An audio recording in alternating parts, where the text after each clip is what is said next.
त्याग में शांति, त्याग में ही सुख भी है, शांति भी है।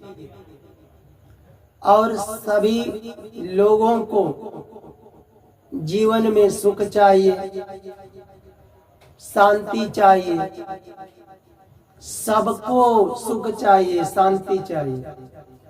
कोई दुख को लेना नहीं चाहता, कोई अशांति को लेना नहीं चाहता।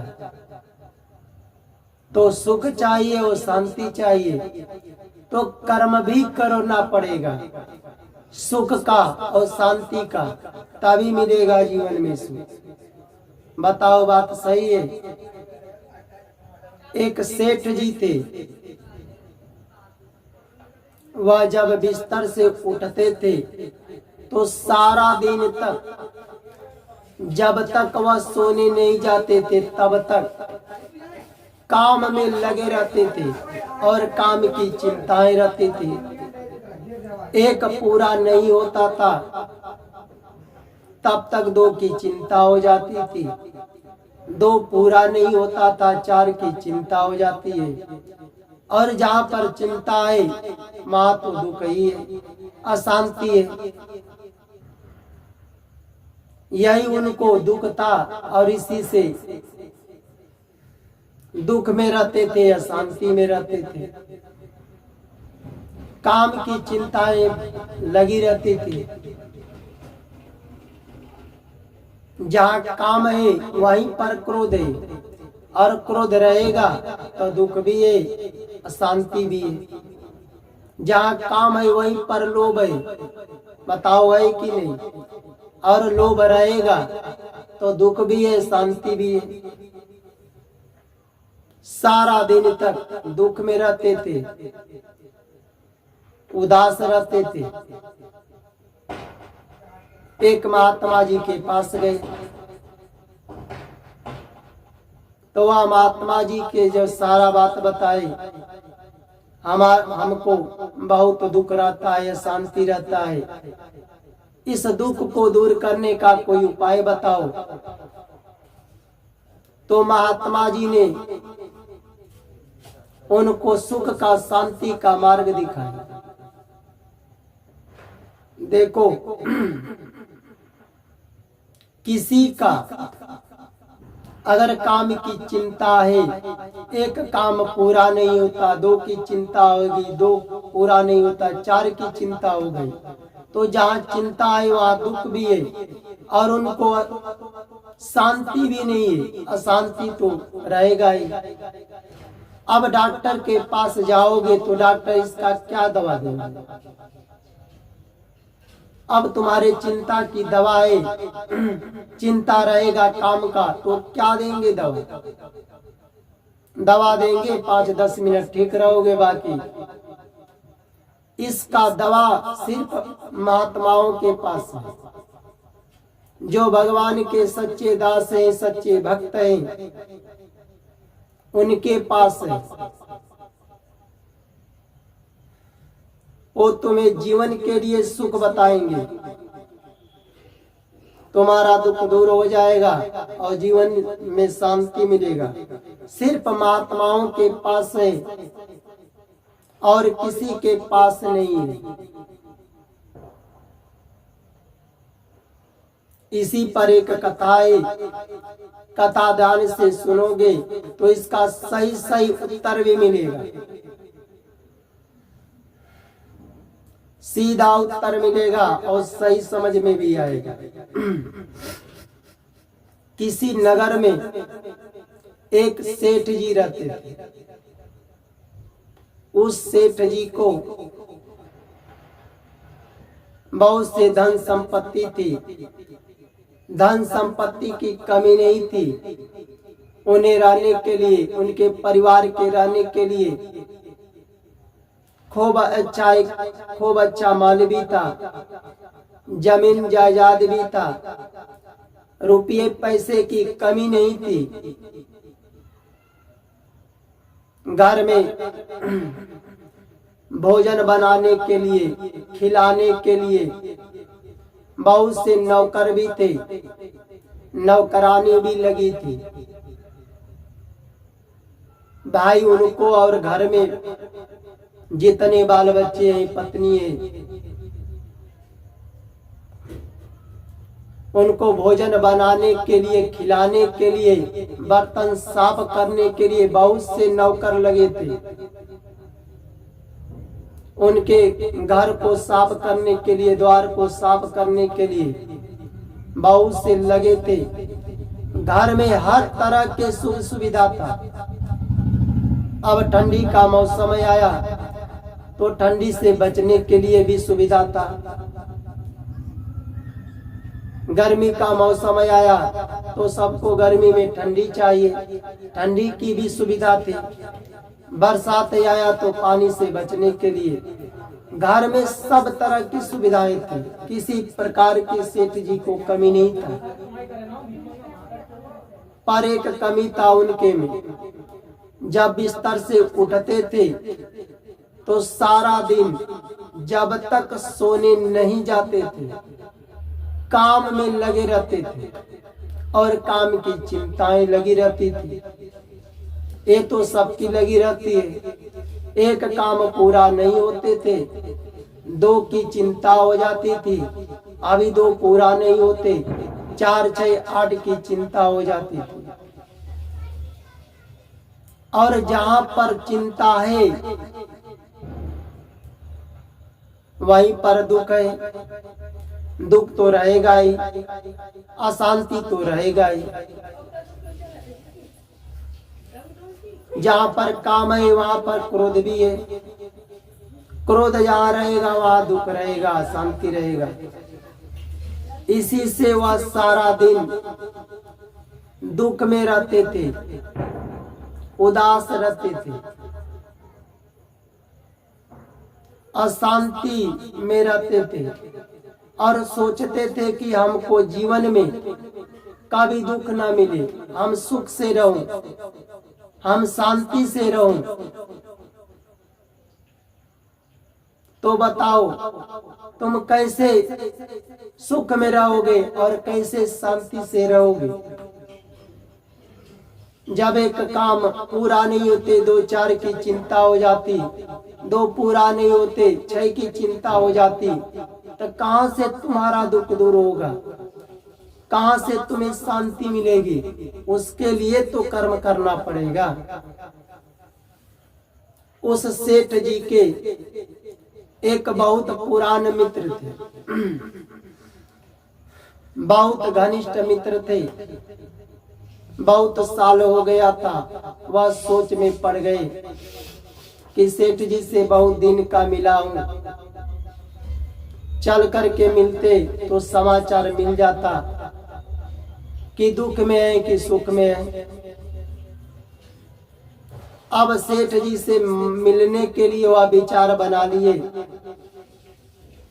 चल करके सेठ जी से मिलेंगे।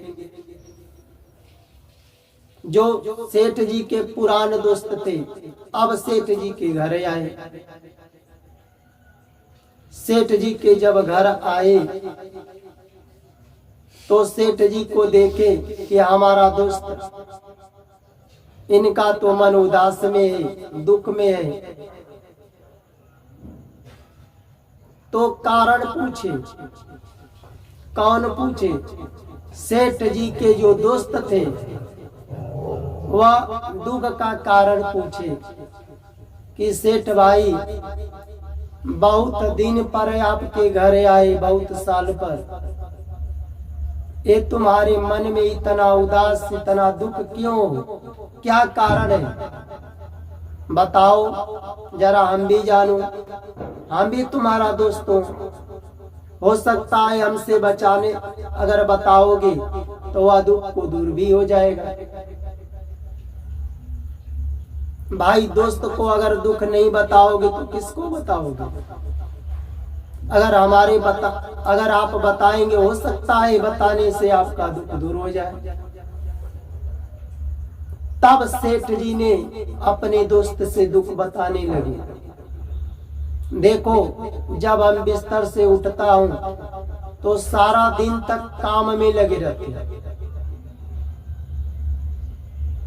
और एक काम होता नहीं, 2 की चिंता हो जाती है।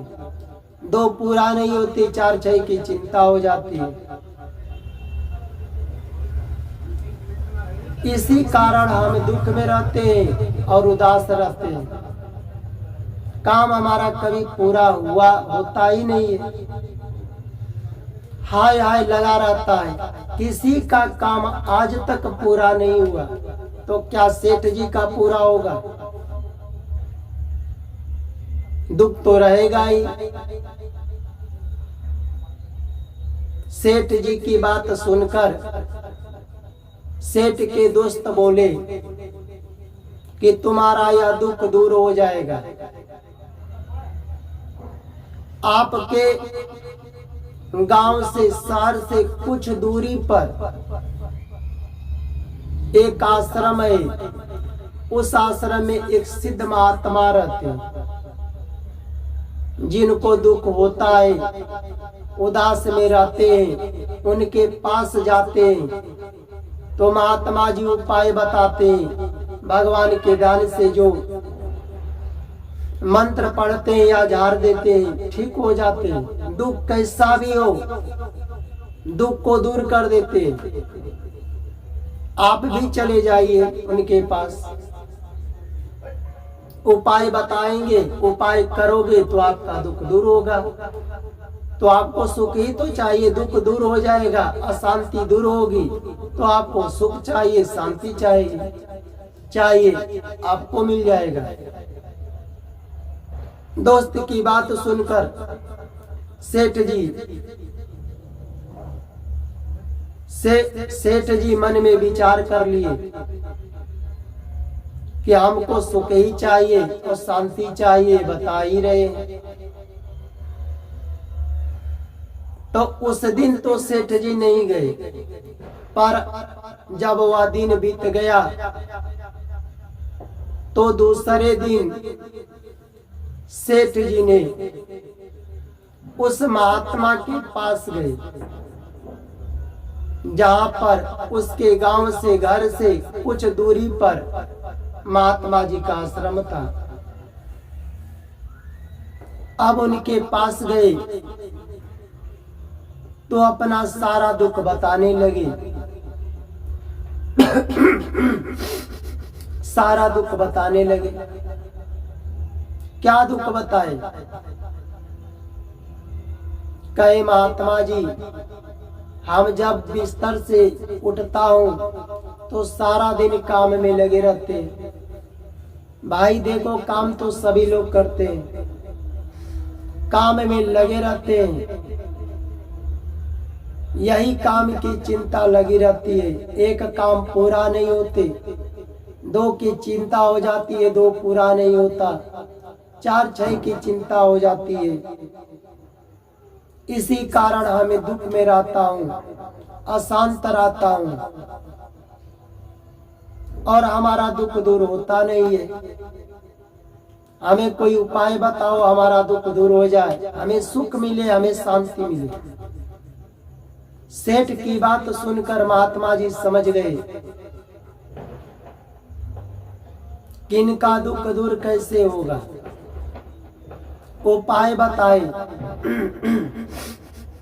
देखो, जैसे तुम बिस्तर से उठ करके सारा दिन काम में लगे रहते हो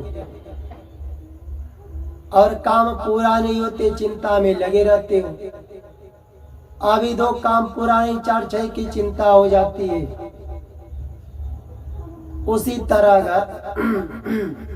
भगवान के चरणों में जाकर सुबह और शाम दीपक जलाना। क्या जलाना? दीपक। और भगवान के लिए अधिक से अधिक समय निकालो, आधा घंटा, एक घंटा भगवान का ध्यान करो, भजन करो। अब भगवान के लिए तुम दीपक जलाते हो, ध्यान लगाते हो, ये भी तो एक काम है। भगवान तो सबके पिता है, सबको पैदा किए हैं, ये भी एक काम है।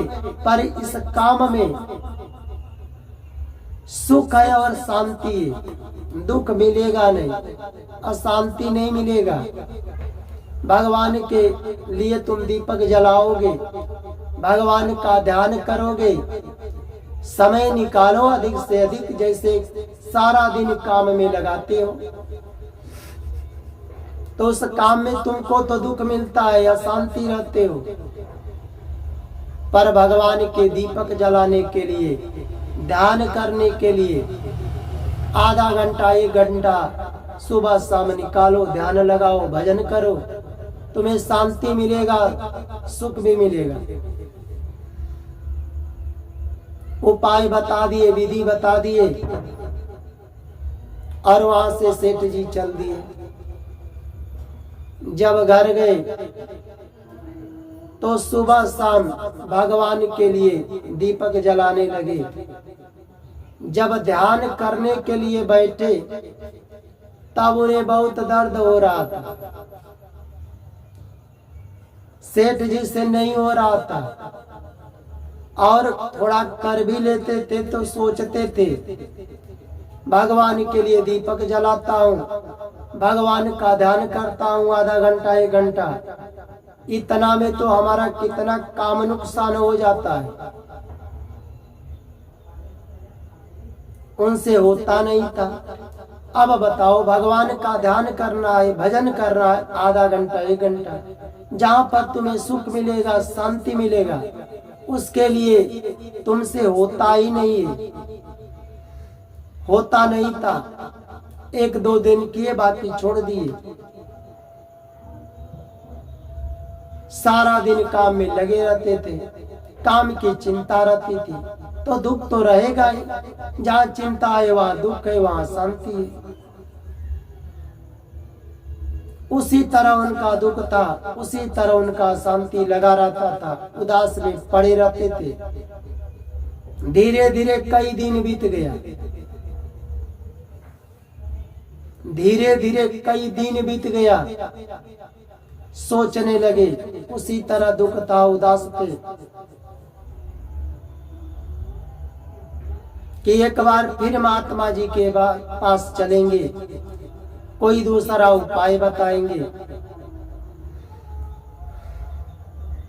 कई दिन बीत गया, महीना भर बीत गया। फिर सेठ जी महात्मा जी के पास गए और उपाय अपना दुख सुनाने लगे। कहने लगे कि महात्मा जी जो हमें उपाय बताए भगवान के लिए दीपक जलाने के लिए, आधा 1 घंटा के लिए सुबह शाम ध्यान लगाने के लिए, हमसे होता ही नहीं है। हमारा आधा 1 घंटा इसमें ध्यान में जाता है तो हमारा काम भी नुकसान होता है। सेठ की बात सुनकर महात्मा जी मन ही मन बड़े क्रोध में हुए, बड़े क्रोध किए, पर सेठ की बात नहीं सुनते थे। अब उसी आश्रम में महात्मा जी घूम रहे थे और उन्हीं के साथ वो भी फेरी लगा रहा था। अब बताओ, महात्मा जी क्यों नहीं सुन रहे थे उसकी बात? महात्मा जी इसलिए नहीं सुन रहे थे,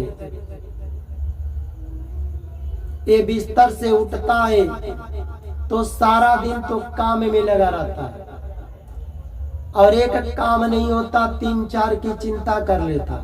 तो जहाँ चिंता रहेगा वहाँ दुख रहेगा, शांति रहेगी।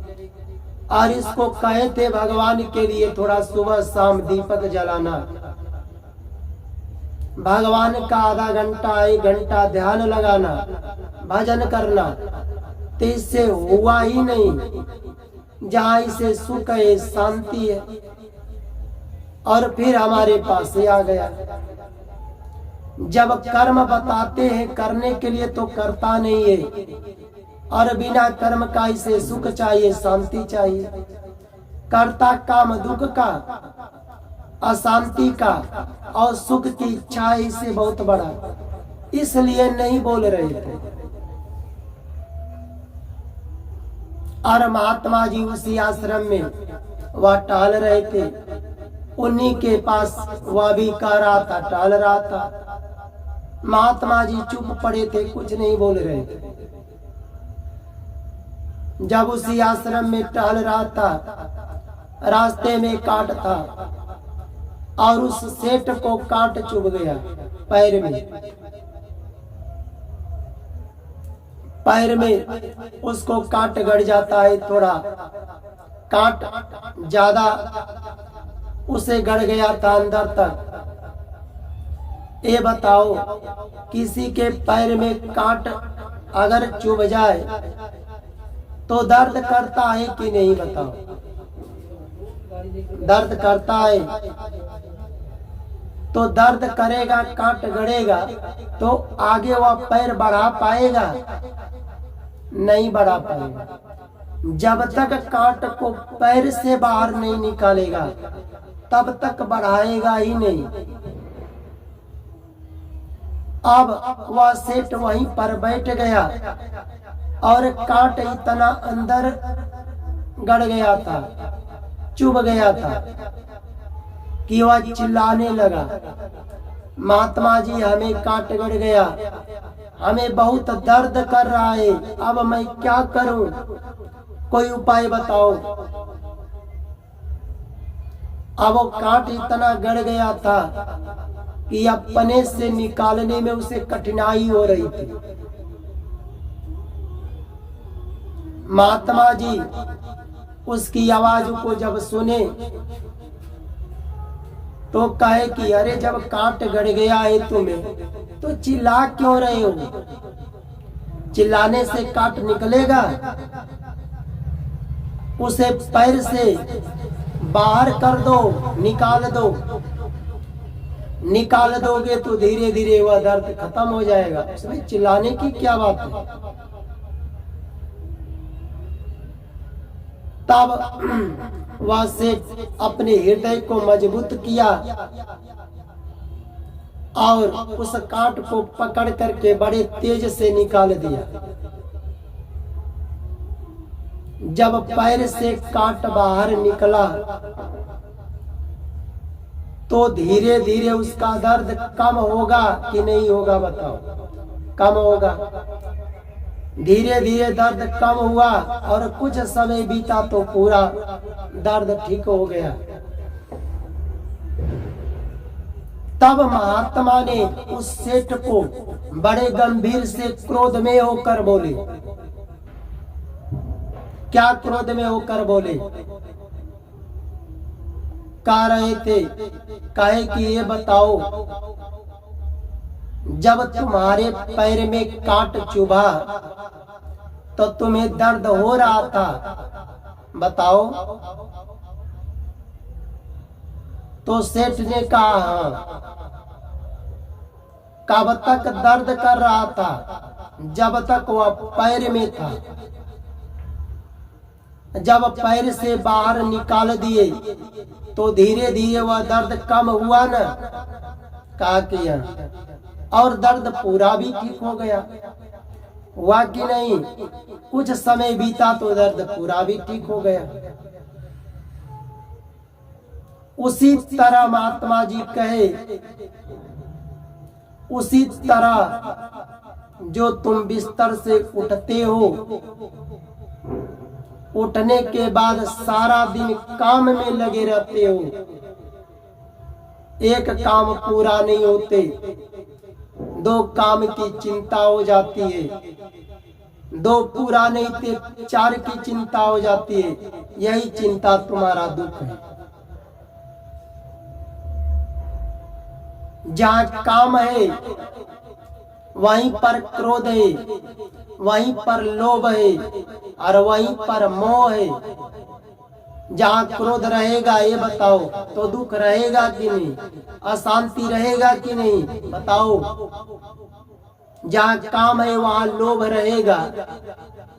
अब काम के लिए तुम्हें भगवान के दीपक जलाने के लिए, ध्यान लगाने के लिए आधा घंटा समय नहीं है तो उस काम में तो लोभ रहेगा ही। और जहाँ लोभ रहेगा तो ये बताओ वहाँ दुख रहेगा कि नहीं? दुख भी रहेगा और अशांति भी रहेगी। जहां तुम्हारा काम है वहां पर मोह भी है, वहां पर दुख भी है, शांति भी है। और जब यह काम, क्रोध, लोभ, मोह, देश रहेगा तो दुख तो रहेगा, और सारा जीवन तक तुम्हारा दुख रहेगा। रहेगा कि नहीं रहेगा? सारा जीवन तक रहेगा। शरीर छोड़ने के बाद भी तुम्हारा यह दुख और तुम्हारा यह शांति कभी समाप्त नहीं होगा, साथ में जाएगा। इसलिए वह महात्मा ने कही, मेरी बात सुनो। जिस काम के लिए तुम्हें एक पूरा नहीं 3-4 की चिंता कर लेते हो, या तुम्हारा काम, क्रोध, लोभ, मोह जहां पर तुम पाल रखे हो वहां पर यह दुख रहेगा और यह अशांति भी रहेगी। जाकर के भगवान के लिए समय निकालो, दीपक जलाओ और अधिक से अधिक भगवान के ध्यान करो, भजन में लगाओ। न तो इसी तरह या तुम्हारा इसी कांटे की तरह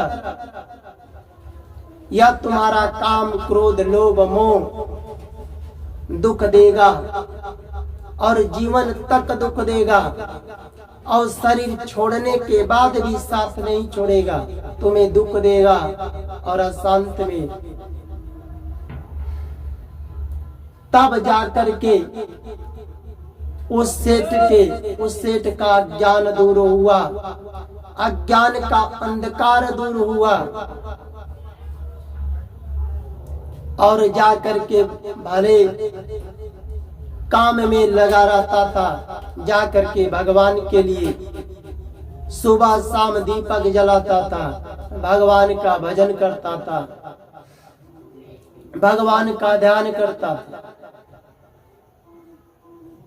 इस कथा से क्या ज्ञान मिला? हमारे कहने का मतलब ये नहीं है कि तुम काम मत करो, कर्म करो, धर्मयुक्त कर्म करो, निष्काम भाव से कर्म करो, और कर्म करके अपने परिवार को, अपने बाल बच्चे को, अपनी पत्नी को, अपने माता पिता को पालन पोषण करो। उनके लिए चाराने के लिए घर बनाओ, जमीन बनाओ, उसे पढ़ाओ लिखाओ, योग्य बनाओ, उसे शिक्षित बनाओ। और अपने लिए तो सभी लोग करते हैं, अपना घर तो सभी लोग बनाते हैं, अपने बाल बच्चे का, अपने माता पिता का पालन पोषण तो सभी लोग करते हैं, अपने लड़की लड़का का शादी विवाह तो सभी लोग करते हैं। पर अधिक से अधिक दूसरे की भलाई हो,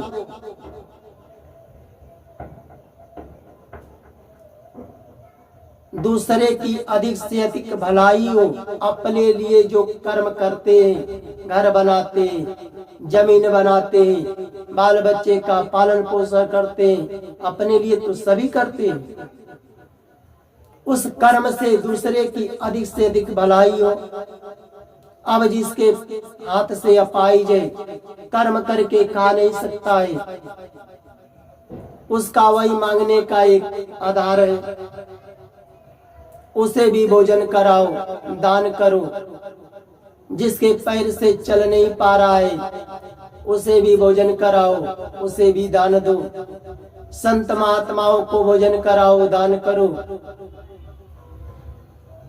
जिस बहन बेटियों का माता पिता नहीं है, उसके भाई नहीं है कोई कमाने वाला, उनके शादी विवाहों में भी मदद करो। अपनी बेटी समझकर, अपनी बहन समझकर कि हमारी बेटी है, हमारी बहन है, ईश्वर की बेटी है। तब तो तुम्हारा कर्म ठीक है, अपने लिए तो सभी लोग करते हैं। एक पक्षी भी अपने बच्चे का पालन पोषण कर देती है, अपने लिए अपने बच्चे को रहने के लिए अच्छा घर घोंसला बना लेती है। मानव शरीर मिला है तो कर्म करो, अपने परिवार को खूब पढ़ाओ लिखाओ, पालन पोषण करो, उन्हें शादी विवाह करो, योग्य बनाओ, अधिक से अधिक दूसरे की भलाई हो, तब तो आपका कर्म सफल है। अगर ज्ञान है तो तुम्हारे ज्ञान को लेकर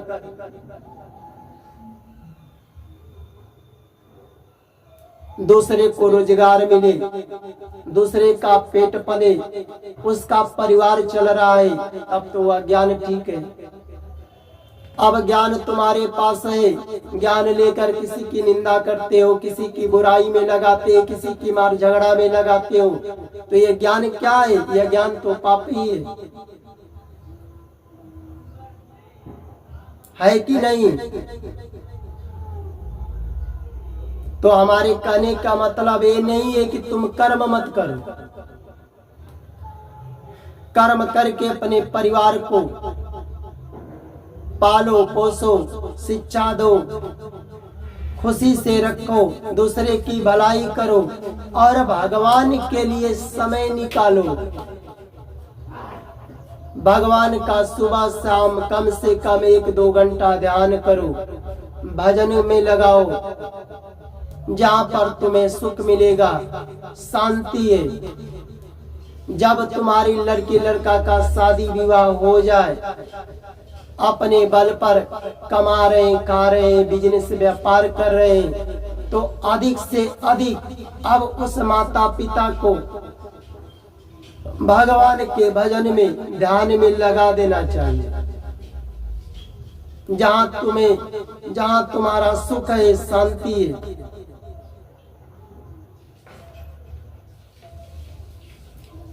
और यही तुम्हारा देखी देखा तुम्हारा परिवार भी, तुम्हारा बाल बच्चा भी करेगा,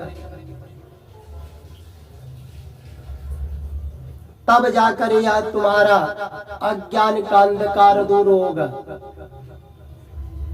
जब भगवान के ध्यान में लगाओगे, समय निकालोगे, भजन में लगाओगे, तब तुम्हें सुख मिलेगा, शांति मिलेगा सारा जीवन तक। शरीर छोड़ने के बाद भी सुख मिलेगा और शांति मिलेगी। अब अगले दिन